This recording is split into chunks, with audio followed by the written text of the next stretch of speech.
Design elegante. Funcionamento preciso. Construídos com um propósito: tirar vidas. Os aparelhos de execução foram inspirados e inspiraram muitas das maiores invenções do mundo. Eles mecanizaram o tormento e o terror. Hoje, em A Engenharia por Trás das Máquinas Mortais. Máquinas antigas. Os primeiros dispositivos de execução eram simples e extraordinariamente eficientes. Essa tecnologia explorava 3 forças básicas da natureza: fogo, força e gravidade. Mas como funcionavam esses artefatos mortais antigos? O único jeito de responder essa questão é trazer de volta essas máquinas letais. Execução, tortura e tecnologia andam paralelas na história humana. Há uma história não revelada por trás de muitas das invenções básicas que melhoraram a nossa sociedade. Os indivíduos que sofreram execução e tortura, além de mudarem as sociedades à sua volta, acabaram demarcando os pontos onde a história assume uma nova direção. O ano é 570 a.C. As cidades-estados gregas passam por um crescimento incrível sob o rígido controle dos líderes locais chamados tiranos. Esses déspotas promoveram suas cidades com novas tecnologias, mas também ficaram conhecidos por sua crueldade. Aqui na ilha da Sicília, houve o registro de uma das primeiras máquinas mortais da história: o touro de bronze.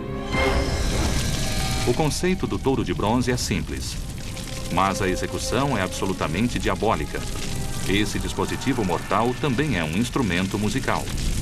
O interessante é que ele corresponde a um certo tipo de fascinação que as pessoas têm pela tecnologia ao fazer um objeto inanimado parecer animado.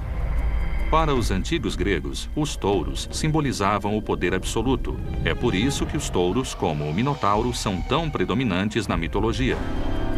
Os primeiros gregos acreditavam num deus com cabeça de touro chamado Moloch, que exigia sacrifício humano. O touro de bronze podia ser um tributo ao antigo culto ao touro e ao sacrifício humano. Eis como funciona. Há uma porta articulada no dorso do touro. Dentro há uma câmara oca onde as vítimas são trancadas. As chamas de uma fogueira ardem sob a barriga do touro. Instintivamente, quando estamos presos num local escuro de onde nós não podemos sair, ocorre o pânico e há uma reação aguda de estresse, taquicardia, o coração dispara, a respiração também acaba ficando mais acelerada, ou seja, nós entramos em pânico, principalmente quando o touro começa a esquentar. Basicamente, o touro de bronze é um forno construído para assar humanos, mas o artefato se torna mais perverso. Dentro da cabeça, há um sistema de tubos que converte os gritos em alta frequência da vítima no bramido de baixa frequência de um touro furioso.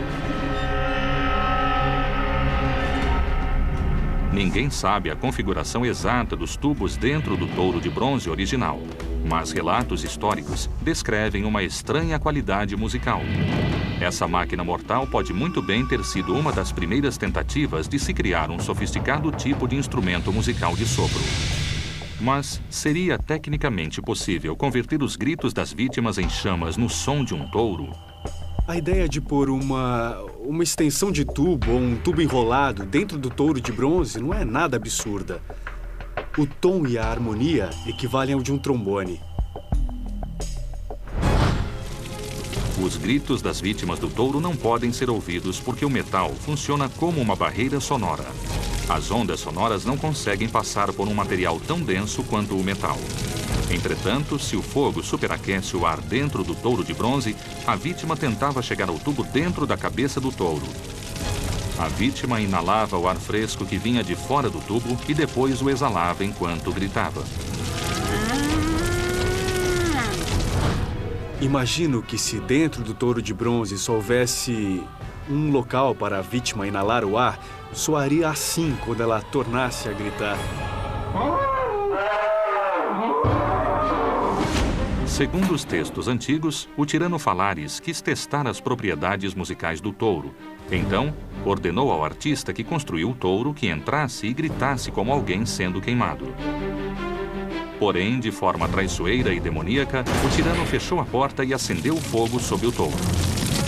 A máquina funcionou como se esperava. O artista foi a primeira vítima do touro de bronze. Deixando de lado a acústica marcante, as propriedades metalúrgicas do touro de bronze o transformaram num horror mecânico. Os antigos gregos eram habilidosos com metais. Eles podiam moldar uma peça realista desse tamanho. O bronze é um metal de temperatura relativamente baixa, derrete a 1800 graus. É uma liga simples de cobre e estanho. Para algo com quase 450 quilos, o peso de um touro em escala natural, eles provavelmente o teriam feito usando uma chapa de bronze como esta. Se o fogo chegasse a 1000 graus, isso não derreteria o bronze, mas com certeza o abrandaria. O touro de bronze vai conduzir o calor que acabará matando o condenado. A chama, que arde na parte de baixo, vai aquecê-lo num padrão cilíndrico, dependendo da massa, até chegar no interior. Dependendo do tamanho da chama, ele aquecerá uniformemente. Para entender quão rapidamente o calor passa pelo bronze e chega à carne, o ferreiro Tony Swalton desenvolveu um experimento simples. Construiu uma tigela de bronze e tostou carne de frango. É um metal relativamente leve, mas qualquer um dentro disto não conseguiria sair. Ao ser trabalhado, o bronze endurece quase tanto quanto o aço. Então, vamos testar? A carne do frango simula a carne humana. Vai ajudar a visualizar quão rapidamente o calor é transferido para uma pessoa quando em contato direto com o bronze. Deve estar a pelo menos 800 graus aqui dentro. Dá para ver o calor se formando. Vai ficar avermelhado. Vê como está ficando vermelho? Esta área está vermelha devido ao contato com a chama embaixo. O frango ainda está queimando. É como cozinhar numa frigideira comum. Em contato com a chama direta, o frango pega fogo.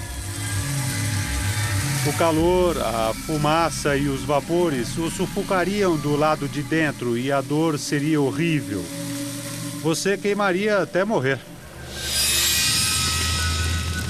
Quando a pessoa é posta dentro desse touro de bronze, é como assar um peru no forno. A pele queima por fora e ela desidrata lentamente por dentro, se ficar ali muito tempo. A carne fica muito dura e seca. Só o calor já cozinharia lentamente de dentro para fora. O calor extremo ao redor da vítima resultaria num curto desempenho musical antes que a exaustão pelo calor a neutralizasse. Só podemos especular a rapidez com que o touro de bronze a mataria. Considerando-se o trauma da desidratação extrema, o tempo de sobrevivência é inferior a 10 minutos. Durante 16 anos, o tirano condenou qualquer um que desafiou seu poder a assar dentro do touro de bronze. Segundo a tradição, Falares gostava tanto desse artefato que o usava durante banquetes. Ele convidava as pessoas, ouviam o touro bramir e ele disfarçava o cheiro de carne queimada adicionando ervas aromáticas. Assim parecia mais um incenso no ar do que carne humana queimando. Não faziam isso e se afastavam. Era uma fonte de diversão. Eu não sei que tipo de pessoa poderia gostar disso. É absolutamente cruel, é sádico e muito desumano. Os textos antigos afirmam que o cruel touro de bronze foi lançado no oceano imediatamente após Falares ser destronado em 554 a.C. Mas a tecnologia do touro de bronze persiste atualmente. O som dessa máquina é um terror de uma nota só. Mas, hoje em dia, os instrumentos de sopro podem tocar toda uma gama de notas musicais. Quando as maiores descobertas da espécie humana são catalogadas, a habilidade para controlar o fogo, sem dúvida alguma, ocupa o topo. Embora o fogo tenha melhorado e promovido civilizações, ele também facilitou inúmeras execuções. E não há máquina cruel alimentada pelo fogo tão horrível quanto o Homem de Palha. O ano é 500 a.C. Enquanto a antiga Grécia floresce e o Império Persa desperta, Uma máquina do mal aparentemente mítica inspira medo pela área agora chamada Europa Ocidental. Todo dia 1º de maio, as tribos celtas comemoram a chegada do verão. Elas fazem um tributo à época do ano em que os rebanhos são levados até as pastagens.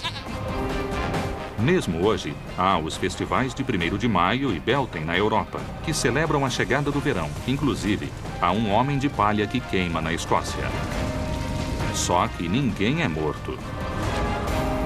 Não foi outro senão o próprio Júlio César quem primeiro documentou, em 58 a.C., o surpreendente ritual de execução pagão. A referência de César em relação a isso é a única menção que temos, não apenas sobre o evento, mas sobre o fato de ele incorporar um elemento de sacrifício. Os antigos celtas amarravam pessoas e animais dentro de cada efígie. Júlio César descreve as vítimas do Homem de Palha como ladrões e prisioneiros de guerra. Esse evento não era somente um sacrifício, também era uma espécie de espetáculo, de show público. Assim como nas festividades, você não quer que os fogos durem só 5 minutos, ninguém queria que a queima do Homem de Palha acabasse em pouco tempo. Ninguém sabe exatamente como os antigos celtas construíram o Homem de Palha, mas o design precisava ser forte o bastante para sustentar o peso das vítimas humanas e dos animais. O objetivo da queima era agradar tanto as divindades celtas quanto os participantes do festival. As chamas, erguendo-se no céu noturno, serviam para fascinar os espectadores. Para obter esse efeito, os celtas envolviam a estrutura com mato e palha altamente inflamáveis. Mas o poder destruidor do fogo poderia fazer ruir rapidamente o Homem de Palha se não houvesse colunas centrais de apoio. Eles cortavam árvores e as usavam como apoio e colunas. É uma forma incrivelmente forte e, além disso, estava disponível. Grandes estruturas, em geral, usam a forma cilíndrica, mas atualmente nós usamos a viga quadrada. É mais fácil de se construir e trabalhar com ela do que com um cilindro.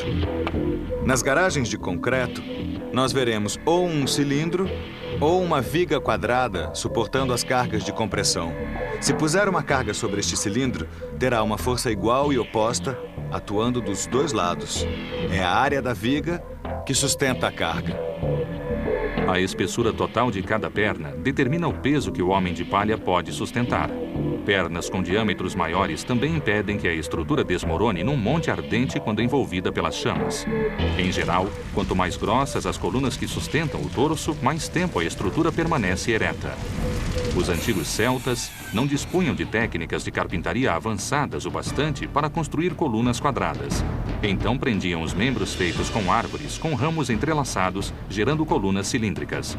Embora essa réplica moderna use pregos, ela se apoia nos mesmos princípios básicos de engenharia para sustentar o peso longe do solo. Nós estamos correndo para terminar de construir isto antes do pôr do sol, para poder imitar o que faziam antigamente e queimá-lo à noite. Vamos recobrir toda a estrutura com palha e ela vai servir para iniciar o fogo. A palha funciona muito bem porque incendeia facilmente e, depois disso, ela transfere as chamas para a madeira. Mas, para os infelizes amarrados em seu interior, o avanço rápido do fogo significava uma morte agonizante. A rapidez do fogo e o tempo que leva para destruir a estrutura são alvos de debate. Apesar do calor, não era uma morte rápida, pois havia dor devido às queimaduras, lesões devido à inalação da fumaça, a traqueia inchava. Basicamente, o fogo secava a pessoa de dentro para fora. Do ponto de vista médico, era uma das formas mais dolorosas de ser morto. O fogo vai começar a afetar a madeira de dentro para fora. Sempre que nós fazemos uma coluna ou uma viga estrutural, o lado externo é a parte mais forte, é o que sustenta a carga. O lado interno é o acesso neutro. É por isso que nós podemos perfurar uma viga sem afetar sua integridade estrutural, desde que seja no centro da viga. Olhem o Rude, por exemplo. A estrutura aguenta o peso dele, apesar de ter pouca madeira. Diferentemente das estruturas feitas para os festivais modernos do gênero, essa réplica de quase 7 metros tem espaço para 3 formas humanoides. A questão agora é ver quanto tempo o fogo levará para consumir o Homem de Palha.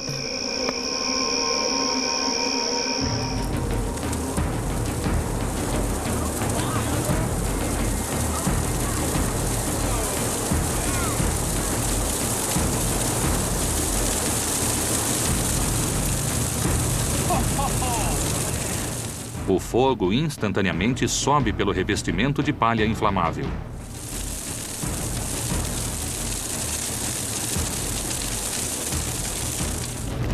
O inferno alcança as vítimas. As chamas fogem completamente ao controle.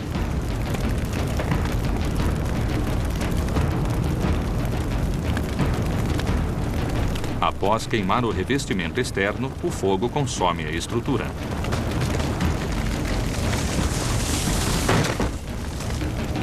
A gente está bem longe de lá e, mesmo assim, está muito quente. Agora, o fogo avança pelo centro da madeira. A madeira já está bem afetada e a parte externa está bem comprometida. Isso enfraquece demais a estrutura. Se puser uma carga pesada sobre ela, sem dúvida nenhuma ela vai desabar. Olha lá.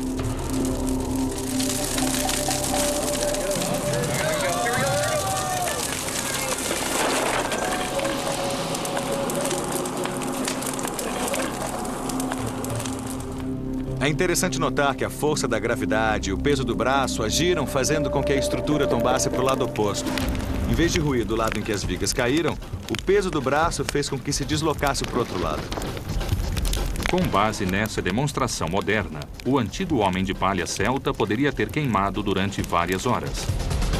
Embora o homem de palha seja uma máquina simples, ele exibe técnicas estruturais que podem ser encontradas em muitos projetos de construção avantajada. Colunas modernas de concreto e aço podem suportar o peso imenso de estradas e pontes usando os mesmos princípios de engenharia do homem de palha. Após dominar as máquinas mortais alimentadas por fogo e calor, os antigos carrascos buscaram inspiração na invenção mais antiga e importante da humanidade: a roda. O design simples e a física da roda a transformam numa ferramenta mortal versátil. Ninguém sabe a data exata de sua origem, mas provavelmente entrou em cena durante os primórdios do Império Romano, executando os primeiros cristãos e os traidores. Além de influenciar o transporte, a roda também revolucionou a execução. Isso demonstra que, muitas vezes, a tecnologia, a execução e a tortura caminham paralelas. O design da roda é simples. Duas rodas comuns de biga são presas por tábuas de madeira, criando um cilindro. O design arredondado do cilindro facilita sua rolagem pelas encostas, onde salta sobre o terreno rochoso e ganha velocidade. Nós fizemos alguns cálculos simples. Ao rolar encosta abaixo, isso aqui gera uma força equivalente a uma colisão a 190 km por hora.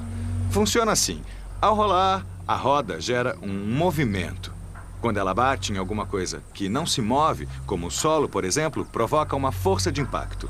Cada rotação seria como estar em um acidente de carro várias e várias vezes. Além disso, quanto mais você desce a encosta, a gravidade aumenta a velocidade e as batidas ficam cada vez piores e piores. Para a roda sobreviver a essa descida violenta, há vários desafios de engenharia.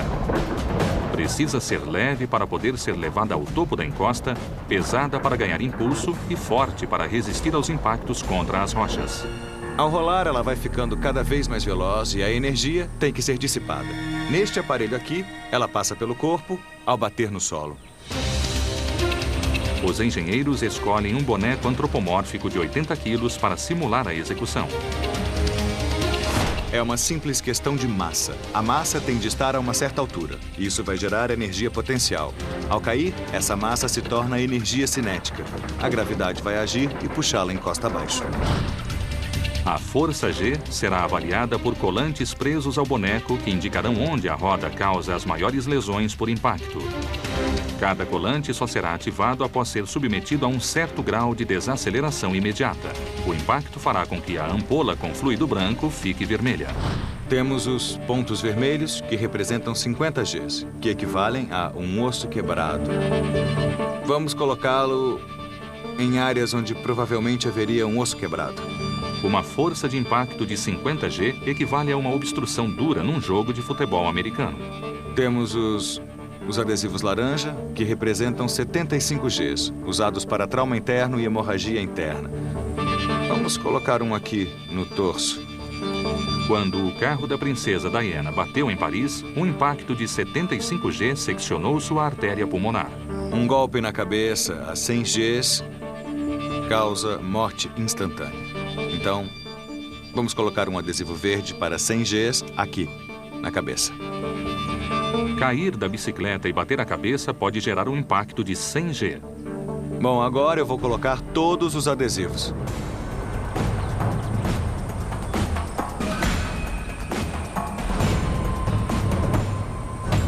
Ele está numa posição muito vulnerável. A postura normal de proteção seria curvar o corpo na posição fetal. Para proteger os órgãos vitais, nós temos o oposto aqui. Eu acredito que bastam 3 ou 4 giros para acabar com ele. É bom que hajam adesivos na cabeça, porque um impacto severo em qualquer parte da cabeça poderia ser fatal. Contudo, repare que é o rosto dele que vai bater primeiro. Eu acho que deveria haver um adesivo diretamente sobre o rosto. Porque, veja bem, pela posição do nariz, se numa briga de bar, por exemplo, você leva um soco, ele pode quebrar, mas não tem problema. Nesse tipo de situação, o solo vem de encontro a você. Haveria força suficiente para quebrar o nariz, enfiar pedaços de osso no cérebro e causar a morte imediata.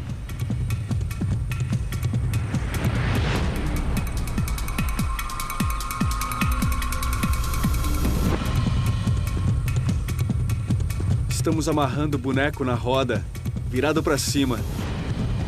Já vamos soltá-lo e ver o que acontece.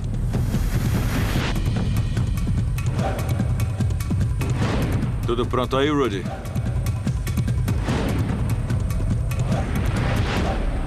Três, 2, 1.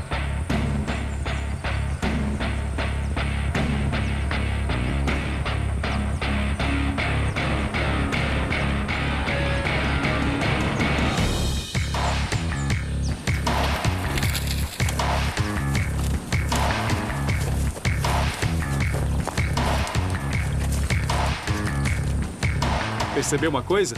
Ele bate com a cabeça no chão todas as vezes. Deve doer, hein? É, deve doer bastante. É, bastante. Vamos dar uma olhada.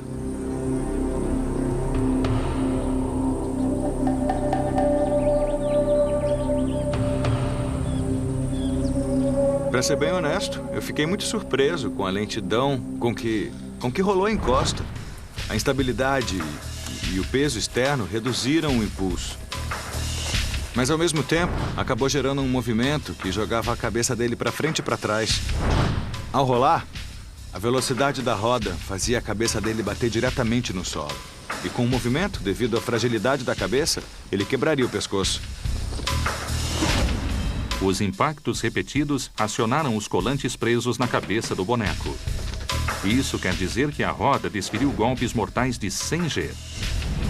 A descida também acionou os colantes de 75 G presos no peito.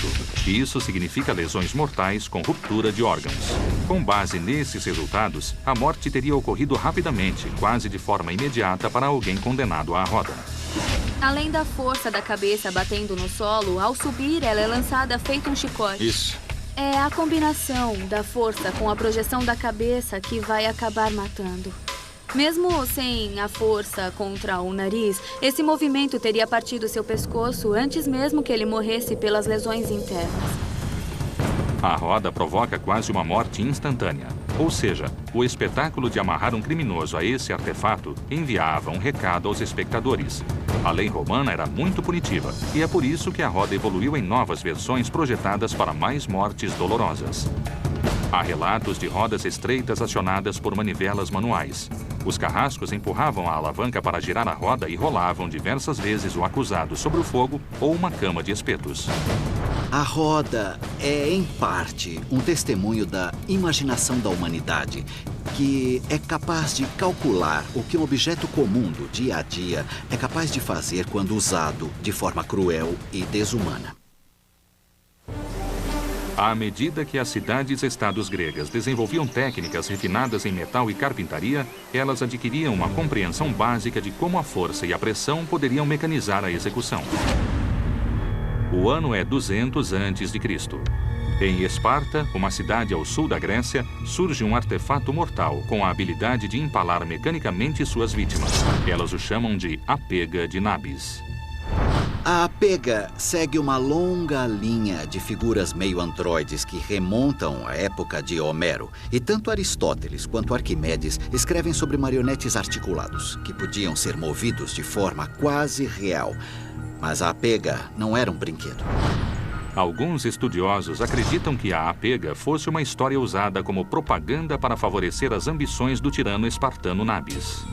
Isso aparentemente ocorria quando Nabis convidava possíveis doadores ao palácio, oferecia um banquete e, com vinho e persuasão, tentava arrancar mais dinheiro para seus projetos e para a defesa do Estado espartano. Se isso não funcionasse, ele dizia algo como: bom, acho que não vou conseguir persuadi-lo, mas talvez a minha Apega tenha mais sorte. Se a pessoa ainda não estivesse convencida, provavelmente seria sua última refeição. Sob as vestes da Apega, há uma máquina muito técnica.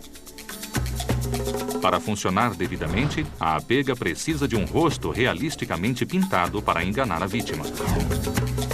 A máquina é acionada por uma única mola sob tensão. Ao longo dos braços articulados, há espetos afiados de bronze prontos para empalar. A premissa básica é ter energia armazenada no sistema.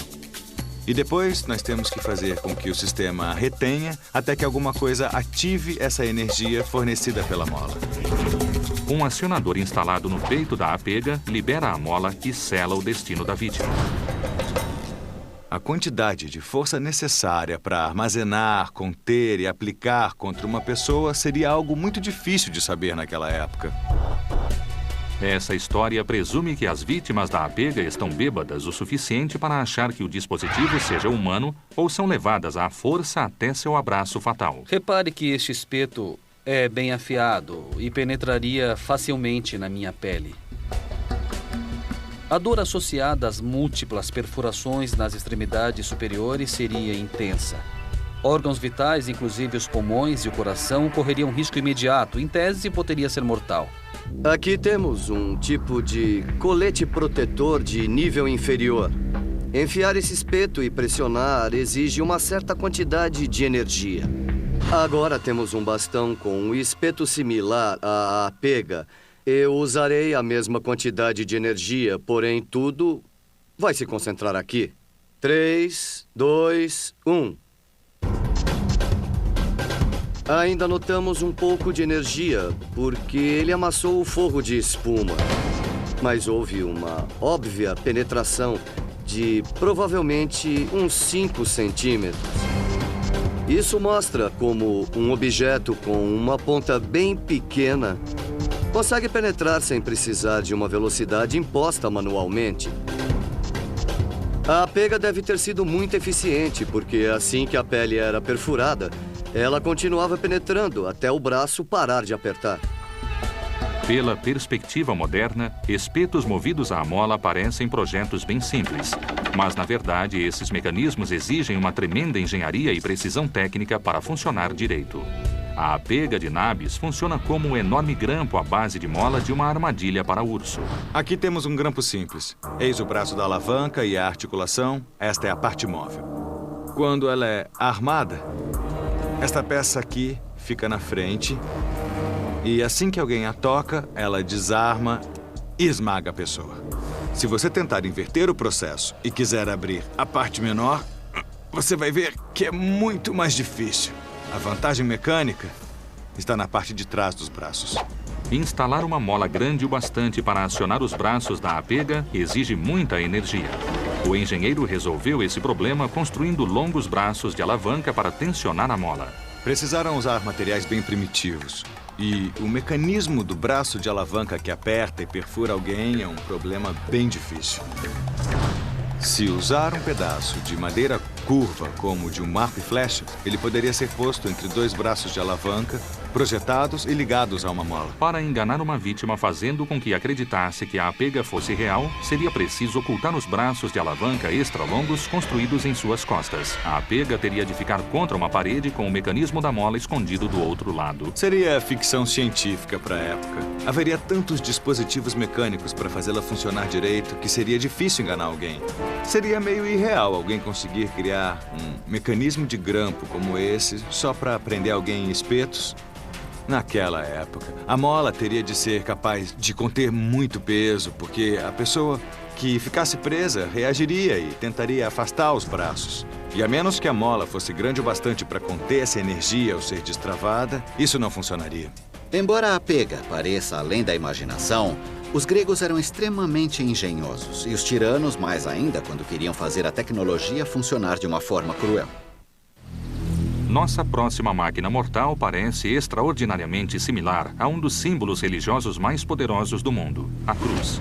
A cruz do cristianismo evoluiu do crucifixo romano, uma máquina de execução reservada para estrangeiros e criminosos comuns. Atualmente, nas Filipinas, uma seita cristã trouxe de volta as antigas técnicas romanas de crucificação. Eles tentam provar sua devoção religiosa durante o culto da Sexta-feira Santa. Essas crucificações modernas são monitoradas de perto para minimizar a dor e o desconforto. Mas o fato é que essas crucificações são torturantes.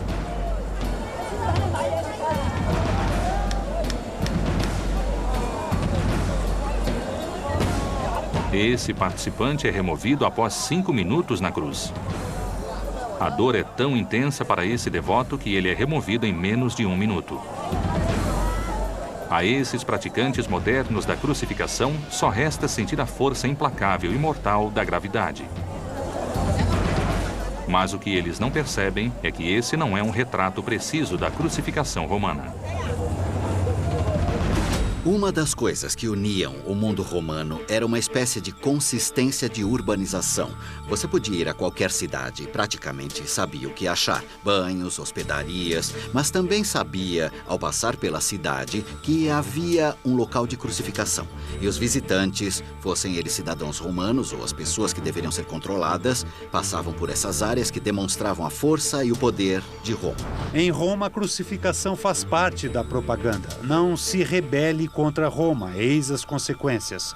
A crucificação estava reservada apenas aos criminosos que ameaçavam a ordem romana. Qualquer um que fosse uma ameaça, ou mesmo percebido como uma ameaça, seria crucificado. Era o que usavam para manter na linha as províncias e as pessoas. Quanto mais tempo alguém ficava na cruz, maior a sua eficiência, segundo a perspectiva romana. Temos um crucifixo de 3,5 metros. Vamos escavar 90 centímetros. Isso vai dar estabilidade suficiente assim que estiver no lugar. Quanto ao crucifixo, nós temos um artefato bem simples que utiliza uma força natural, a força da gravidade, levando a uma das formas mais desumanas de se morrer. Existe a dor, existe a humilhação, a exposição, tudo que pode provocar a morte. Vamos colocá-lo no buraco. Isso. Ajuda.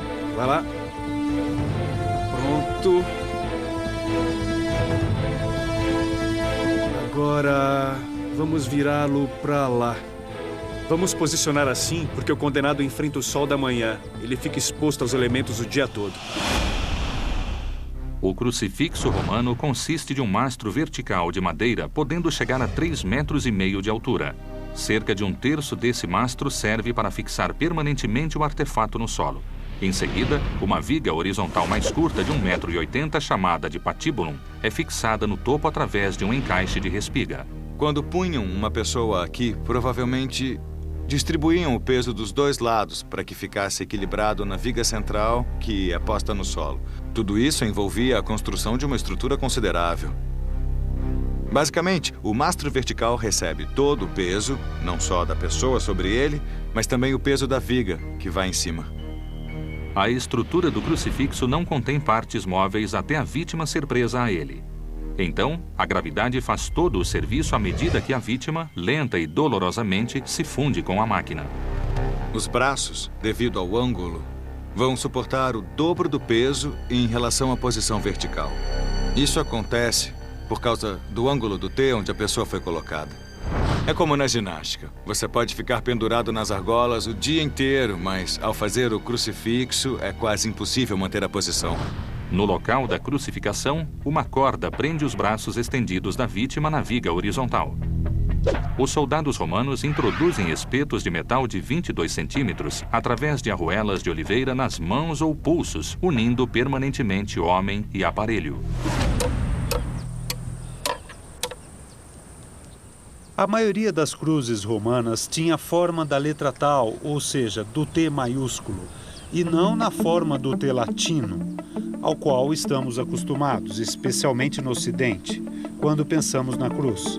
A razão para isso é que, ao tentar erguer a vítima sobre a cruz, caso já tivesse sido pregada no solo ao patíbulo, isto é, a viga horizontal, só seria preciso içá-la, encaixá-la lá em cima e pronto. Ou seja, a viga principal vertical permanece no solo para outras crucificações. Só a viga horizontal do alto sai da área de crucificação. Isso transforma o crucifixo numa máquina de execução incrivelmente econômica. Os cientistas divergem quanto às partes do braço que suportam os pregos. Estudos recentes indicam que o espaço entre os ossos cúbito e rádio no pulso é o jeito mais eficiente de fixar uma vítima ao crucifixo. O grande problema aqui é a possibilidade de acertar uma artéria e a vítima morrer depressa demais. O que muitos estudiosos acham é que a mão estava amarrada com uma corda e, para maximizar a dor, eles perfuravam a mão. Mas se não houvesse as cordas, só o prego na mão, havia a possibilidade de alguém rasgar a mão, tirando-a do prego e descer da cruz. Talvez a parte mais cruel da crucificação seja a inserção de pregos de ferro nos pés. A imensa dor imposta pelos ferimentos não é tão pérfida, e sim, ironicamente, o alívio temporário que eles dão ao acusado. Uma das teorias mais populares sobre a morte no crucifixo é que se morre por asfixia. Ao ficar pendurado, o diafragma é tão comprimido que se inala o ar, mas não o exala. A vítima, instintivamente, tenta elevar os pulmões para exalar, erguendo-se contra os pregos de ferro nos pés. É uma tentativa de aliviar o diafragma da opressão da gravidade. Mas a pressão contra os pregos reativa os nervos lesionados dos pés e das mãos numa explosão de dor.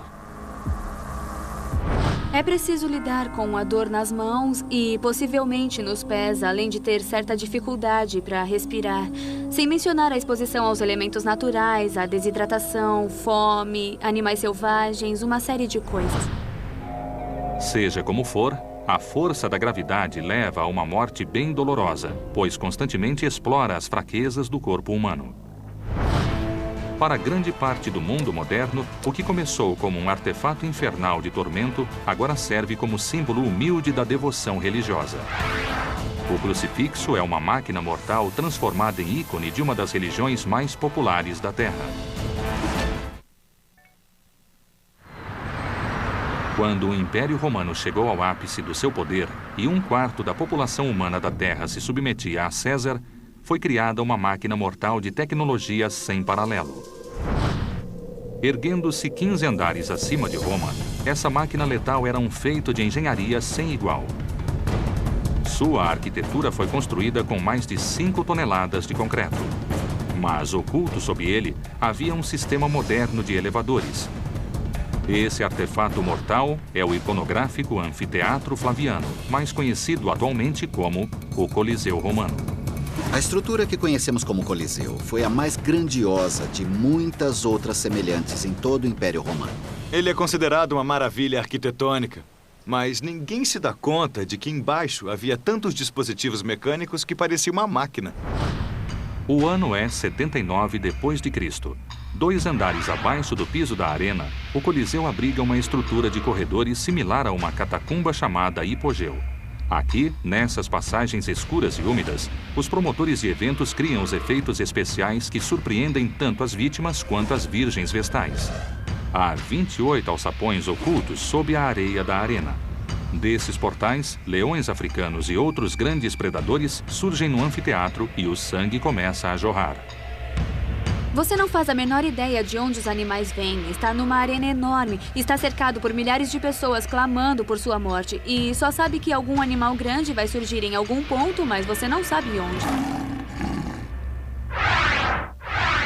Segundo uma teoria, os romanos resolveram esse problema construindo uma série de elevadores movidos por humanos. O sistema original apodreceu há muito tempo, mas agora os construtores estão fazendo a réplica de um elevador usando materiais modernos para testar essa teoria. Esta construção imponente aqui atrás é a nossa interpretação dos alçapões que existiam no Coliseu Romano. O propósito desse sistema seria baixar um alçapão e soltar um animal, um tigre, um leão, sobre as vítimas inocentes que estavam acima. Cada elevador até o alçapão exige os músculos de escravos. Eles andam em círculo. Ao empurrar as manivelas, a corda de linho enrola em volta de um mastro com o girar do eixo. Isso exerce tensão sobre a corda restante. Ao ser puxada, a corda passa por uma série de polias. As polias reduzem o peso e permitem que os homens ergam a jaula rapidamente com o predador esfomeado em seu interior. Se houver uma polia no alto e outra polia no meio, para cada 30 centímetros de corda puxada, a polia só se move 15 centímetros. Cada vez que acrescentamos uma polia, dividimos o peso pelo número de polias. Se houver 30 polias, dividimos o peso por 30. Quando a jaula chega à parte de baixo do piso da arena, uma segunda corda libera a trava que prende o alçapão. O predador sobe a rampa inclinada do alçapão e salta na arena. Com o predador em cena, um outro sistema de polias tensiona a corda e fecha rapidamente o alçapão, trancando o animal na arena junto com o condenado. Para testar fisicamente se um sistema de polias para redução de peso consegue de fato erguer feras até o piso do Coliseu, um leão de 220 quilos entrará numa jaula de aço. Um treinador profissional de animais supervisionará a segurança do leão e de todos que trabalham perto da máquina. A soma do peso do leão e da jaula é 498 quilos, mas com o sistema de polias para a redução do peso, eles só erguerão 180 quilos. As polias reduzem 2/3 do peso total.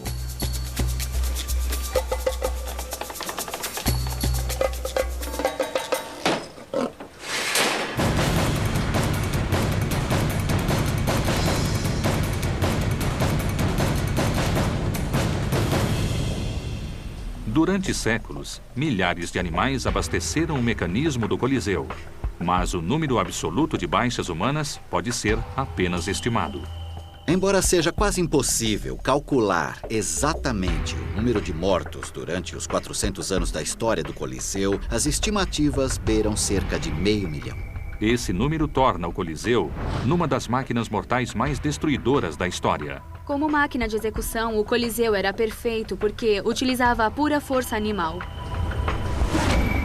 Porém, mesmo após sua estrutura ser afetada pela ação destruidora do tempo e pelos terremotos, a tecnologia do Coliseu ajudou a promover a civilização. É um sistema bem similar ao do elevador moderno que nós usamos diariamente. Hoje temos elevadores que funcionam de modo similar aos do hipogeu. Só que agora, quando as portas se abrem, é improvável que uma fera enraivecida salte deles.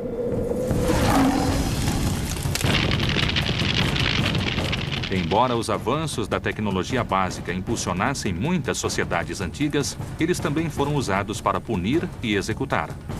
Os antigos mecanizaram o fogo, a gravidade e a força para criar algumas das máquinas mais letais da história. Versão brasileira, DPN Santos.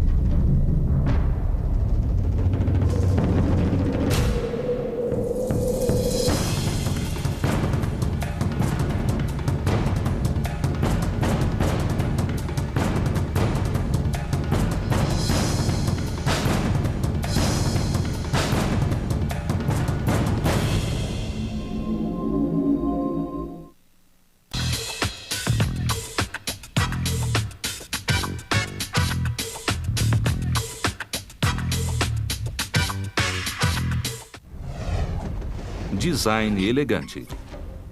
Função precisa. Feito com um propósito: tirar vidas. Os mecanismos de execução se originaram de, bem como inspiraram muitas das grandes invenções do mundo. Ele mecanizou o tormento e o terror. A seguir, a engenharia por trás dos modernos artefatos mortais.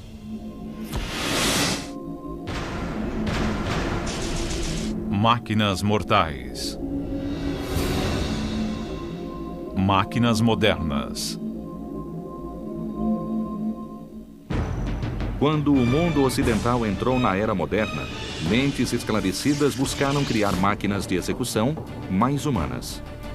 Engenheiros inventaram artefatos para tirar vidas rapidamente, enquanto exploravam os princípios da gravidade, do torque, da velocidade e da eletricidade.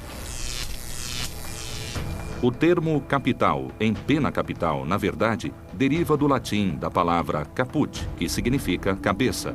Ele se refere a crimes de natureza mais séria, puníveis com a decapitação. O uso do machado sempre envolvia a chance do carrasco não ser forte o suficiente e ser preciso mais de um golpe. Durante a Revolução Francesa, a decapitação se torna mecanizada através de um dispositivo capaz de cortar uma cabeça a cada 10 segundos. Chamavam essa máquina de guilhotina. O objetivo original era inventar um método de execução que fosse o mais rápido e indolor possível para a vítima. A guilhotina era uma gigantesca faca mecânica projetada para decepar cabeças. Quando a corda é solta, a gravidade puxa a lâmina que desliza através de uma canaleta. Com um impacto, a lâmina corta o pescoço e a cabeça cai dentro de uma cesta de vime logo abaixo. Mas os inventores da guilhotina precisaram superar um problema inerente ao corte. Se a lâmina for horizontal, gera um corte imperfeito, não um corte regular.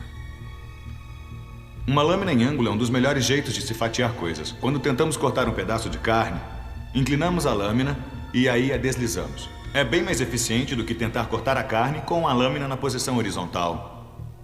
A lâmina oblíqua da guilhotina revolucionou a decapitação. Ela pesa quase 7 quilos e, com repetidas limagens, fica afiada como uma navalha.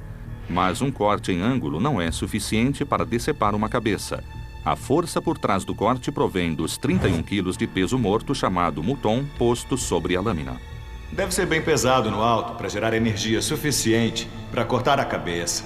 Se a lâmina não tiver essa energia ao descer, o corte pode acabar ficando pela metade. A lâmina da guilhotina desliza entre duas vigas verticais de aproximadamente 4 metros de altura. Os carrascos içam 38 quilos até o alto dessas vigas por meio de um sistema de corda e roldana, posicionam e travam a lâmina através de um fecho à base de mola.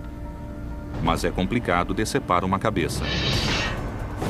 O pescoço é uma estrutura muito forte. Foi projetado para segurar a cabeça e permitir que vire, se mova. A estrutura óssea da coluna vertebral é muito forte. É preciso muita energia para decepar a cabeça do corpo. É por isso que as decapitações tradicionais raramente são precisas. Carrascos inabilidosos e lâminas sem fio deixam as vítimas gravemente feridas, mas não mortas. Às vezes, é preciso desferir vários golpes no pescoço para remover completamente a cabeça. O machado e a espada dificultavam a remoção da cabeça, causando esmagamentos, lesões dilacerantes e provocando uma morte muito dolorosa. Em 1792, a guilhotina se torna o método francês oficial de execução. Durante a Revolução Francesa, este era um método extremamente rápido e eficiente de executar pessoas. Esta máquina era o símbolo da eficiência. A pessoa era posicionada no equipamento e a lâmina caía. No minuto seguinte já havia outra pessoa ali. Era como uma linha de montagem, uma após a outra. Chop, chop, chop. Durante a Revolução Francesa, qualquer um acusado de apoiar a aristocracia acabava na guilhotina. Em apenas um ano, a guilhotina decepa de 15 mil a 40 mil cabeças, caracterizando a época como o reinado do terror. O feito singular da guilhotina é que leva apenas 2 centésimos de segundo para decapitar. É praticamente instantâneo. Embora corte todos os tecidos, o condenado nem mesmo percebe o que aconteceu. A velocidade da lâmina, ao cair de 2,5 metros de altura, é de 25 km por hora. Isso não parece muito rápido, mas tudo acontece em 0,7 de segundo. Aqui, a aceleração é constante e resulta da gravidade que impulsiona o sistema. E isso, multiplicado pelo peso, chega aproximadamente a 1 tonelada de força. Ou seja, é a força de 1 tonelada que cai sobre você. Para entender como a guilhotina utiliza a gravidade e concentra sua força num único ponto, uma réplica em tamanho real será testada. Nós temos aqui uma espécie de híbrido de 2 modelos diferentes que avaliamos. Nós modernizamos o mecanismo de liberação. Usamos um pistão pneumático e demos um laço na corda.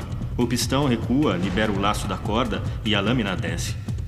Há uma preocupação com a segurança envolvendo as pessoas porque ela é letal. Se puser a mão ali, ela é decepada. Ela corta mesmo a cabeça de uma pessoa. Nós vamos usar um pernil.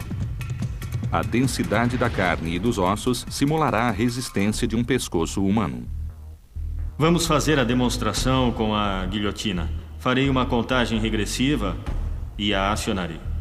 3, 2, 1. Durante o experimento, algumas coisas saíram erradas. O pernil ficou preso entre a parte de trás da lâmina e a frente do apoio. O pedaço de carne não tinha massa suficiente projetada na parte externa para impedir que a lâmina desviasse. Ao acertá-lo, ela se desviou para fora e, com isso, desviou também grande parte da energia.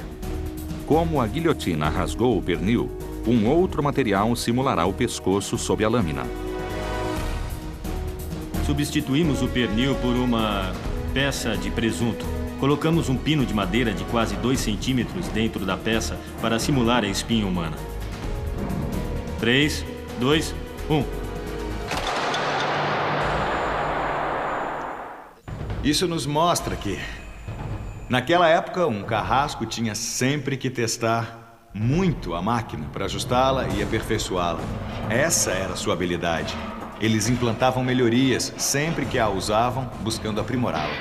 A meu ver, a falha principal é que a lâmina, ao descer, está a 10 centímetros de onde deveria estar para decepar. Não geramos um controle de força. A força de rasgo obtida acaba desviando a lâmina. Se a lâmina estivesse mais perto, funcionaria como uma tesoura, concentrando melhor toda a energia num movimento de corte. Após alguns ajustes, a guilhotina está pronta para simular outra execução. Agora colocamos o boneco de espuma na guilhotina. Vamos tentar decepar a cabeça. Muito bem, vamos lá. 3, 2, 1.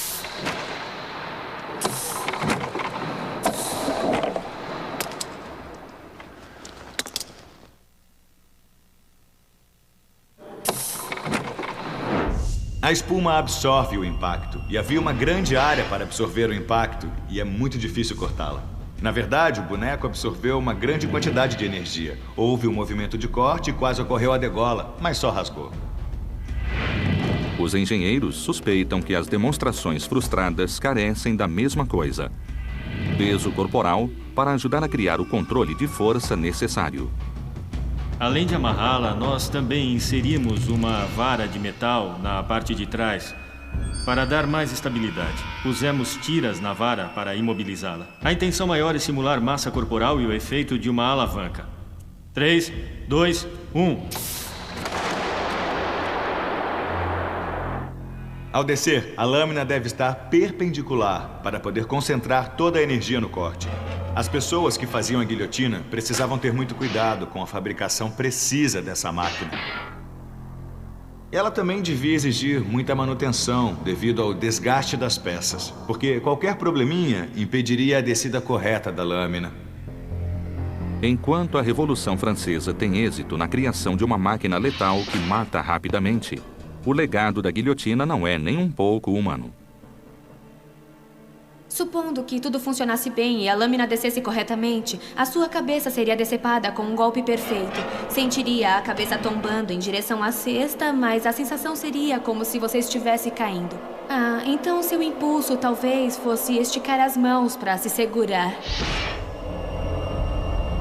Os especialistas questionam se a guilhotina estimulou o grande derramamento de sangue durante a Revolução Francesa. Como mecanismo de execução é bem rápida e indolor se usada corretamente. Por isso, a guilhotina continuou sendo um método aprovado de pena capital na França até 1981. Durante quase 200 anos, esse mecanismo manteve as cabeças rolando. Era uma forma desagradável de morrer e as pessoas devem ter ficado desconfortáveis com isso e se incomodaram com a ideia de ver 10, 15, 20 pessoas morrendo diariamente diante delas. Mas as imperfeições físicas e sociais da guilhotina não modificaram a teoria sobre a lâmina oblíqua. Hoje, as lâminas enviesadas dos estiletes são comuns nas caixas de ferramentas domésticas e as lâminas inclinadas dos instrumentos cirúrgicos ajudam a salvar inúmeras vidas. Enquanto os franceses criam um artefato revolucionário para decepar cabeças, os espanhóis revelam um avanço tecnológico para o estrangulamento. Recorrendo à comprovada tecnologia do parafuso, os espanhóis criam uma máquina que provoca uma dor inacreditável no pescoço. Eles a chamam de garrote. Mesmo um carrasco ou um design bem intencionado podem falhar e, talvez, infligir mais dor que o design original. O primeiro garrote é uma forma descomplicada de estrangular um prisioneiro condenado. O carrasco passa o laço de uma corda sobre a cabeça e amarra as duas pontas enquanto torce o bastão. Quanto mais ele gira o bastão, maior a pressão sobre o pescoço do condenado. Por fim, o prisioneiro morre por asfixia. Neste exemplo aqui, vamos usar um conceito simples de torque. Força aplicada de uma distância. Quanto maior o braço da alavanca, mais força e torque serão aplicados a seja lá o que for. Como vocês podem ver, eu estou caprichando e isso exige muita força. O motivo disso é que essa carga está sendo transferida para uma área que equivale à distância total desta corda. Ou seja, se eu aplicar 90 kg de torque, eles serão aplicados a toda a volta da corda. Não é como ter uma carga pontual no centro do pescoço, ou seja, 90 kg atravessando o centro do pescoço. Quanto mais área houver dispersando a carga, mais difícil será aplicá-la. O problema com esse dispositivo é que exige um carrasco bem forte. O garrote gera um enforcamento lento e horizontal. Mas são mãos humanas que conduzem a execução, não a gravidade. Esse tipo de morte não era agradável para a vítima. Geralmente se punha um capuz negro sobre o rosto dela para evitar que a multidão pudesse ver. Há um momento em que a pessoa engasga, o rosto fica vermelho e depois roxo. Com toda certeza, à medida em que ocorre a asfixia, os membros começam a se debater, a pessoa luta. Não é agradável ver isso. Ironicamente, durante a Inquisição, a morte pelo garrote foi considerada piedosa. Mesmo após se converter ao catolicismo, você não escapava da sentença de morte. No entanto, era brindado com uma forma de execução supostamente mais rápida e fácil do que ser queimado vivo numa estaca. Após o garrote, os inquisidores queimavam o corpo sem vida do recém-convertido. Era uma técnica comprovada. É claro que funcionava, mas devido unicamente à força do carrasco, não era uma forma muito humana de morrer. Então, quando queriam projetar um meio mais humano de executar as vítimas, eles aprimoravam o design e o tornavam mecânico. Em 1852, os espanhóis apresentam um garrote mais benévolo e gentil. Ele promete facilitar o trabalho do carrasco e tornar a morte menos dolorosa para o condenado. O garrote moderno substitui a corda e o bastão originais pela tecnologia do parafuso de metal.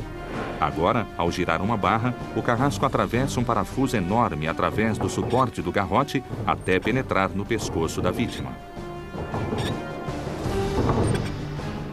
A ponta do parafuso separa as duas vértebras superiores e rompe a medula espinhal. A morte ocorre de forma instantânea e indolor. O carrasco se aproximava e girava isto, aplicando um torque para exercer pressão na parte de trás e separar a coluna vertebral da cabeça. A energia é transferida de um ser humano para um dispositivo mecânico, e isso é sem dúvida muito mais eficiente do que a corda que usavam. A engenharia básica revela que, quanto menor a alavanca do parafuso, mais difícil é girá-lo, exige mais força. Isto é extremamente fácil e fluido. Quanto mais você gira, mais fácil fica. Ao chegar no centro, não fica muito mais difícil, mas aí começa a exigir mais força.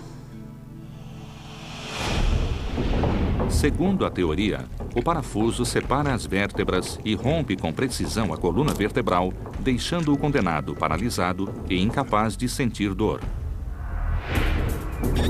Mas as execuções com o garrote nem sempre saem como planejadas. Alguns relatos descrevem o parafuso saindo pela boca ou atravessando o pescoço enquanto as vítimas ainda estavam vivas.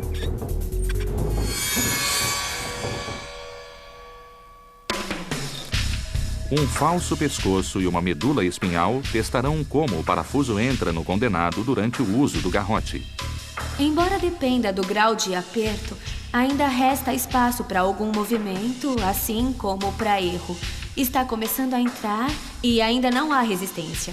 É bem fácil. Aqui o parafuso apenas fura a pele do pescoço, forçando a pessoa contra o colarinho de aço. Não existe nenhuma resistência até encostar na coluna vertebral. O problema desse mecanismo é que a contração dos músculos pode desviar a direção do parafuso e acabar atingindo uma raiz nervosa sensível ou os tecidos moles. Os músculos e os ligamentos são muito dolorosos. Você acaba causando uma dor extrema à vítima sem matá-la. Provavelmente a perfuração continuaria até a frente, sem paralisar a pessoa.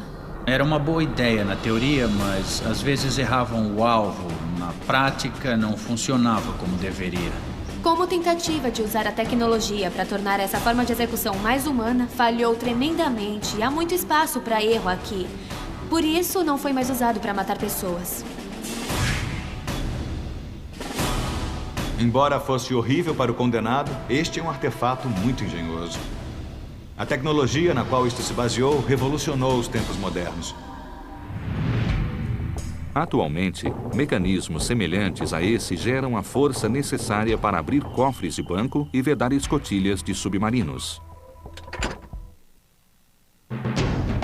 Com o avanço da era moderna, os engenheiros projetaram máquinas mortais piedosas. Não demorou muito para mecanizar nenhuma das formas mais antigas de execução. No início, esse artefato era apenas uma corda com um nó corrediço diferenciado. Mas, ao mecanizá-lo, os engenheiros adquiriram um controle mais preciso sobre a execução. Eles chamaram essa máquina de forca com alçapão. A forca com alçapão explora a gravidade para desferir uma força precisa capaz de quebrar o pescoço do condenado. A ideia era aplicar força suficiente e uma queda maior para quebrar o pescoço. Um pescoço quebrado parece algo terrível, mas se você for um ladrão de cavalos, um assaltante de bancos ou um assassino condenado, é uma das formas menos dolorosas de morrer. Seu pescoço quebra, a pressão sanguínea cai e você perde a consciência. A morte cerebral ocorrerá alguns minutos depois, mas você não sente. A neurotransmissão cerebral, que diz ao coração para funcionar e aos pulmões para respirar, é cortada.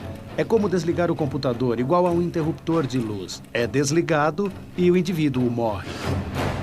A forca com alçapão elimina um enforcamento do tipo um só tamanho para todos. Esse mecanismo exige que pessoas de tamanhos diferentes usem cordas de tamanhos diferentes. Ao basear a distância da queda no peso da vítima, essa forca evita os terríveis contratempos de uma decapitação ou de um estrangulamento demorado. Se for uma pessoa pesada, cairá de uma distância menor, senão a cabeça poderá ser arrancada. Se for alguém bem leve, o pescoço pode não quebrar devido à altura insuficiente. A vítima ficará viva e irá se debater ou sufocar até morrer enquanto o laço aperta no pescoço. Ou então poderá até nem morrer. Seria um processo longo e extremamente doloroso. A tabela de cálculo da forca de alçapão especifica o comprimento exato da corda necessário para quebrar o pescoço de qualquer um, sem importar o peso. Por volta de 1913, os carrascos concordam que um pescoço quebra melhor quando rompido sob 138 kg/metro de energia. Eles pesavam previamente as pessoas que executariam e, assim, podiam determinar a altura da corda que usariam. Embora tivessem a tabela para consulta, certas coisas podiam dar errado. Uma delas envolvia a estrutura muscular. Algumas pessoas mais fortes tinham o pescoço musculoso e isso impedia que a corda o quebrasse. O condenado comia a última refeição, mas era pesado antes dela, então pesava bem mais e provavelmente tinha a cabeça arrancada. Também dependia de quem fazia as cordas. Se as cordas fossem feitas por pessoas diferentes em ocasiões diferentes, elas poderiam não ser iguais e, portanto, não sustentariam os pesos. Outro problema envolvia a forma de medir a corda para obter a distância. As cordas deslizam. E o nó poderia estar em outro local. A medida precisa estar 100% correta para evitar esse tipo de problemas. O enforcamento com alçapão buscava ser um avanço em relação aos outros tipos de enforcamento. O princípio por trás dele é considerar o peso dos indivíduos e calcular quantos metros eles precisam cair para fraturar o pescoço com êxito. Além disso, uma vez fraturada a coluna vertebral, tudo o que resta é o tecido mole. Isso se torna uma equação de engenharia, ou seja, a quantidade de energia que é transferida para o pescoço sem sustentação. Em outras palavras, os tecidos moles, a pele, a musculatura, enfim, tudo o que poderia se romper e separar a cabeça do corpo naquela situação. Outra grande melhoria da queda longa é a posição do nó no pescoço. Ao colocar as voltas da corda sob a orelha esquerda, a corda força a cabeça para a frente no final da queda. Isso produz força suficiente para quebrar as vértebras. Perceberam que se pusessem um nó no lado esquerdo do pescoço, a cabeça sofreria um tranco e geraria uma fratura rápida. Colocar o nó no lado esquerdo era a melhor posição, causando uma fratura instantânea e a morte. Mas será que os primeiros engenheiros fizeram os cálculos corretos? Testar uma réplica da forca de alçapão é o melhor jeito de descobrir. Quando o condenado sobe as escadas, num estranho golpe do destino, o trabalho e energia que ele produz ao subir estes degraus gera energia potencial quando ele sobe para a plataforma. Ao se aproximar do laço e cair uma certa distância, isso se torna energia cinética. Ao subir as escadas, o condenado gera toda a energia que acabará por matá-lo. Essa réplica inclui um sistema mecânico simples que abre o alçapão e lança o condenado para a morte. Naquela época, usavam um pino ligado a uma corda através de um sistema de roldanas. O saco de areia é liberado, acionando mais algumas roldanas que puxam o pino ligado à porta do alçapão. O efeito é rápido. O alçapão abre-se velozmente. A energia potencial se transforma em energia cinética bem mais depressa e a pessoa não perde energia ao cair. Primeiro, os engenheiros querem testar uma quantidade precisa de força aplicada sobre a corda quando ela dá um tranco e para. A queda longa vai gerar 450 quilos de força, mas isso parece muito peso para uma corda padrão de cânhamo. Preso em alinhamento com o laço, há um dinamômetro. Ele medirá a força repentina da carga gerada pelo boneco ao cair. Tudo pronto. Tudo certo, vamos lá. 1, 2, 3. Oh! A corda se rompe inesperadamente quando o boneco chega ao fim da queda. O dinamômetro acusa 290 quilos, ou seja, 290 quilos de força foram lançados sobre o pescoço dele ao cair.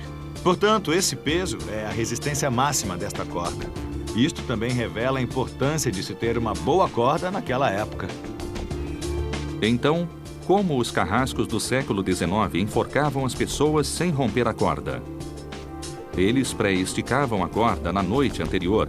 Assim, ela esticava como um elástico em vez de romper com um impacto.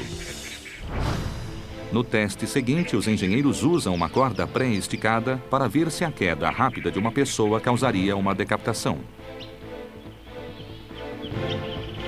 Os engenheiros escolheram propositalmente uma corda que é 7 centímetros mais longa. Se o boneco cair depressa demais, o impacto se imporá sobre o pescoço, causando seu rompimento. 3, 2, 1... A cabeça do boneco é completamente arrancada. Embora os enforcamentos sejam eventos públicos, os espectadores consideram as decapitações perturbadoras. Dessa vez, os engenheiros adaptam uma corda de 1,70 m de comprimento a um boneco antropomórfico de 84 quilos. Baseiam-se inteiramente na tabela de cálculos de quedas longas de 1913. 3, 2, 1...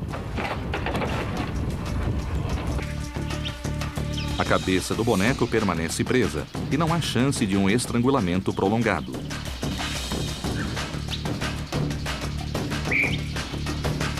Embora essas execuções simuladas levem vários minutos, em meados do século XX, um enforcamento levava de 15 a 20 segundos entre o tempo que o prisioneiro deixava a cela até a hora em que caía através do alçapão. A eficiência cruel dos enforcamentos culmina com a morte de quase 13 mil homens e 500 mulheres só nos Estados Unidos. Os princípios por trás da queda longa agora salvam vidas em vez de tirá-las. As informações contidas em gráficos similares aos da queda longa são usadas nas escaladas. Os engenheiros projetam cordas dinâmicas que esticam quando um escalador cai para absorver as forças letais.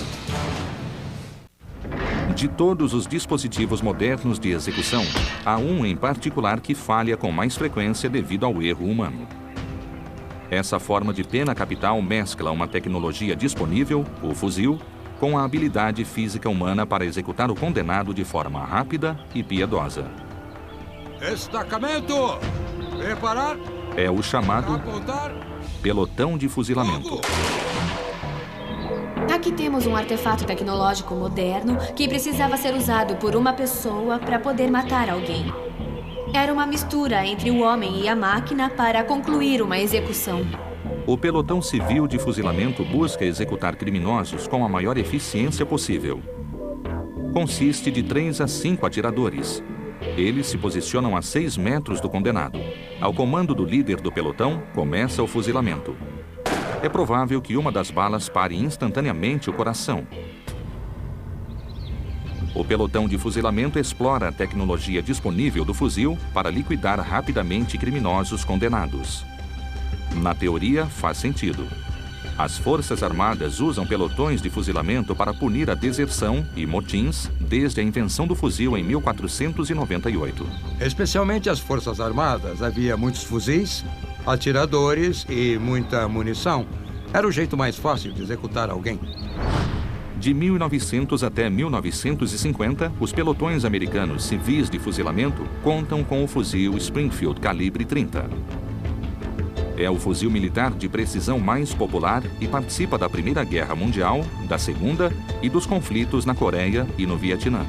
O Springfield é conhecido como uma arma de longo alcance incrivelmente poderosa. O fuzil é muito melhor que um revólver. É bem mais preciso, tem o cano mais longo, é mais firme e sua mira é melhor. O cano mais longo de um fuzil lhe dá mais precisão que um revólver. O mais leve vacilo na linha de mira de um revólver desvia tremendamente a bala do alvo.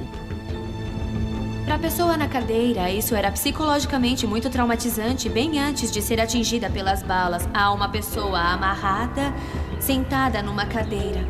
Antes de o capuz ser colocado em sua cabeça, ela vê as pessoas que serão responsáveis por sua morte. O fuzil é uma máquina muito eficiente, mas para isso depende do operador. Essas pessoas não eram atiradores de elite, eram civis. Não importavam se estavam ou não mirando no coração. Não dava para saber onde iriam acertar. Podiam acertar no ombro ou então na perna. Mesmo que uma pessoa errasse ao tentar acertar o coração... Fogo!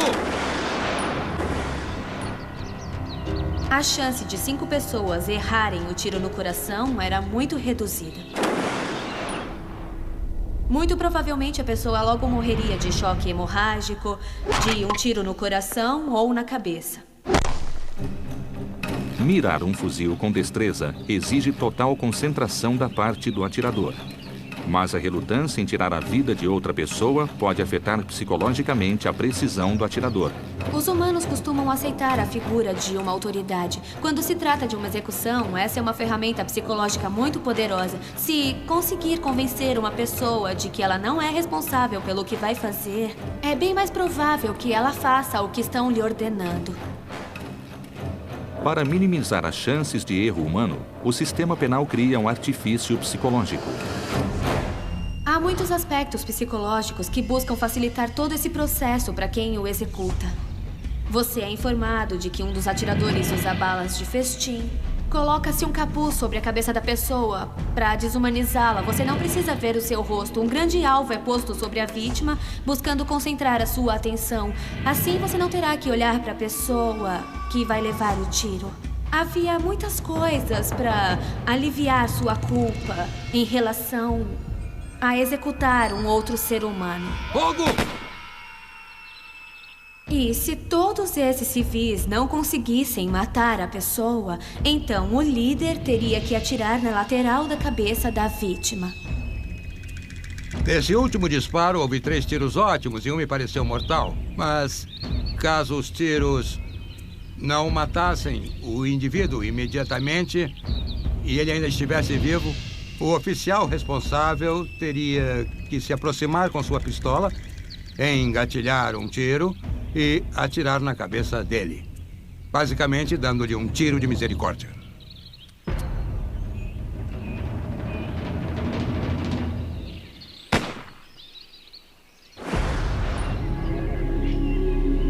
Numa reação contrária à violência armada do início de 1970, o pelotão de fuzilamento rapidamente caiu em desgraça.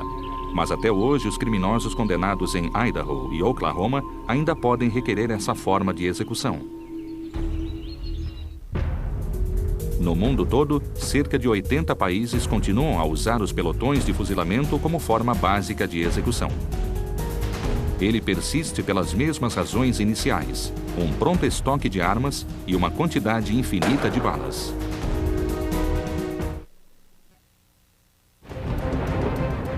De todos os avanços modernos, o controle da eletricidade é certamente um dos mais revolucionários.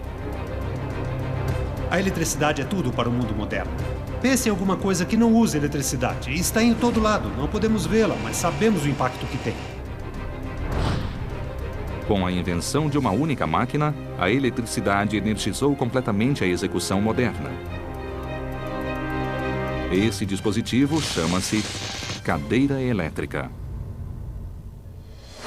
Sendo uma máquina mais moderna, foi projetada com a melhor das intenções. Acharam que seria mais humana, uma forma de punição menos cruel, um jeito menos desumano de concluir uma execução. Se isso é verdade ou não, ainda é uma coisa sujeita a debates. Na cadeira elétrica, um prisioneiro condenado se torna parte de um circuito fechado. A eletricidade deixa a fonte de alimentação à medida que os elétrons se deslocam pelo fio. A eletricidade entra no capacete, passa por uma esponja condutora ensopada com uma solução salina e penetra no crânio. A corrente elétrica percorre o corpo humano, saindo por um eletrodo na perna, onde uma segunda esponja condutora a envia de volta à fonte de alimentação. O ciclo típico da eletrocução começa com um choque de alta voltagem e termina com um mais baixo. Ao ser trazido para a sala de execução, obviamente você vê a cadeira e ela só tem um propósito. E você sabe que ali será o seu fim. Você se senta na cadeira, é amarrado nela, um eletrodo é preso na sua cabeça e a perna é raspada para receber o outro eletrodo. Essa é uma experiência bem real e por mais que você esteja adiando isso, de repente a ficha cai. Contrariando a crença popular, a cadeira elétrica não é elétrica. Nenhuma corrente se desloca por nenhuma parte da estrutura.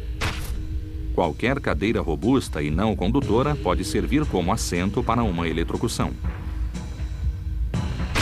O corpo humano senta-se nela para preencher a lacuna entre os dois eletrodos. Apenas permite a passagem da eletricidade. Mas quanta voltagem é necessária para eletrocutar o condenado?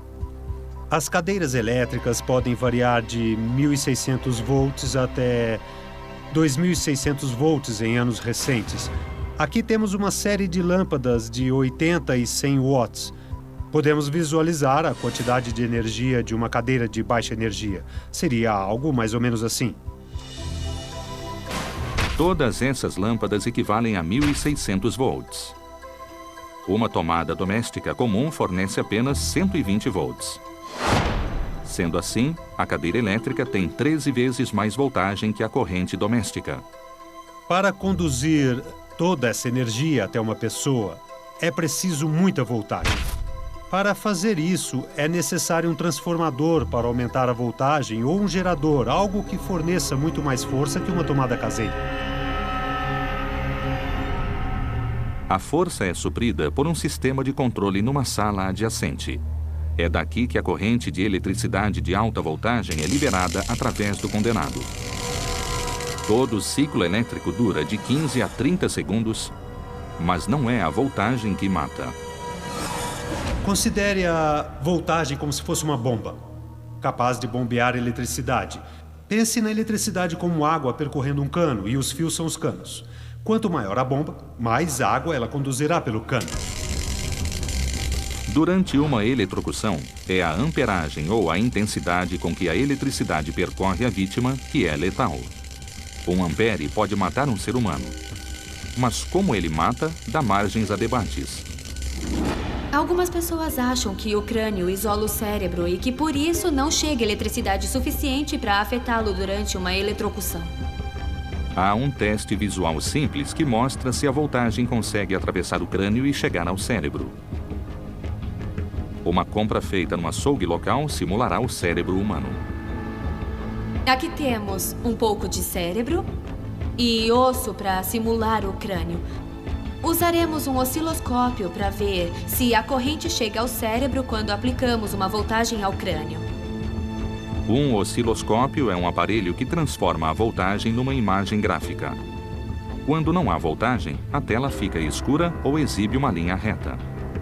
Não há corrente elétrica passando pelo tecido cerebral agora. Introduzirei um pouco com esta arma imobilizante de 2.000 volts. Verão a corrente entre os dois eletrodos até eu transferi-la para o cérebro, onde se dispersará pelo tecido cerebral. O osciloscópio irá registrá-la até eu remover os eletrodos.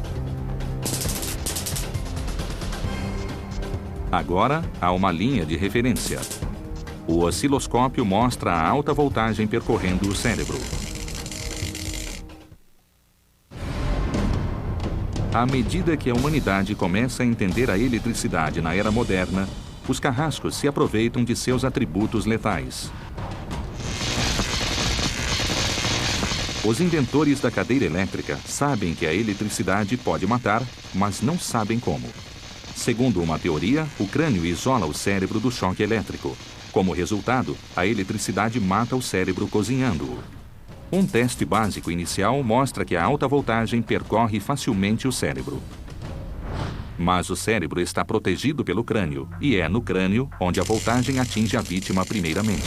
Algumas pessoas acham que o crânio isola o cérebro e que por isso não chega eletricidade suficiente para afetá-lo durante uma eletrocução. Então, usaremos um pedaço de osso para simular o crânio e daremos um choque nele para ver se obteremos o mesmo resultado. Como vemos, ainda passa eletricidade ao cérebro, mesmo tendo que atravessar o crânio. A alta voltagem passa facilmente do crânio ao cérebro. Mas como essa corrente mata? Ela cozinha o cérebro ou causa um curto-circuito? Segundo o mito que existe, quando uma pessoa é eletrocutada de um modo legal, seu corpo chega à temperatura de fervura, os globos oculares explodem e ocorrem coisas terríveis. Vou usar uma salsicha, mas devo alertá-los que o que vou fazer é perigoso, diria até absurdo. Não tentem fazer isso em casa. Vou introduzir um prego numa ponta da salsicha e outro prego do outro lado, empurrando um pouco para que haja contato. Vamos lá. Pronto. Reparem que não acontece muita coisa. Isto se parece muito com uma eletrocução legal quanto ao fato do corpo não aquecer em demasia. Nessa altura, começamos a ouvir os efeitos do aquecimento na salsicha. Leva quase 1 minuto para surgirem os efeitos do calor na salsicha. Isso é mais que o dobro do tempo do ciclo elétrico durante uma execução. Vou desligar isto. Agora vejamos a temperatura da salsicha. Aqui mostra um pouco acima de 41 graus. Isso é coerente com o que sabemos sobre uma eletrocução legal. E ao pegá-la, sinto que está aquecida, mas não excepcionalmente quente. Uma subida veloz da temperatura corporal não basta para matar rapidamente um adulto saudável. Então, como morre uma pessoa condenada à cadeira elétrica? Basicamente, toda a célula elétrica do corpo vai despolarizar. Ou seja, todas elas serão acionadas. Digamos que haja um neurônio no cérebro responsável pela inalação e outro neurônio responsável pela exalação. Os dois são estimulados ao mesmo tempo e o corpo não pode fazer as duas coisas. E o mesmo ocorre com o coração e com qualquer sistema do corpo. Ao acionar todos os neurônios ao mesmo tempo, há uma sobrecarga do sistema. A cadeira elétrica mata devastando e confundindo completamente o corpo humano. O cérebro sofre um curto-circuito e o coração acaba parando. Durante uma eletrocução legal, o choque gera 2 ciclos de eletricidade. A alta voltagem do primeiro ciclo destrói o cérebro e o sistema nervoso. Ou seja, os nervos do cérebro, os nervos do coração, dos braços, dos intestinos, da boca. Em geral, resulta em morte cerebral permanente, mas pode não ser o suficiente para deter o coração, que pode continuar batendo. Os músculos ainda se contrairão e o rosto se contorcerá. O médico legista presente só poderá declarar a morte após a parada do coração. É por isso que o segundo ciclo tem uma voltagem e uma amperagem mais baixa. Isso faz o coração fibrilar, deixando os músculos fora de ritmo e induzindo um ataque cardíaco. Algumas pessoas morrem imediatamente devido à parada cardíaca. Já outras sofrem um pouco mais, até o coração ou o cérebro parar de funcionar. Provavelmente, com a evolução da sociedade, isso já não tem o apelo que tinha há 100 anos. A diferença é que, talvez, a definição do que seja cruel e incomum tenha mudado. Atualmente, a maioria dos estados abandonou a cadeira elétrica em busca de métodos mais humanos para a pena capital. Mas a eletricidade impulsionou a sociedade de inúmeras formas.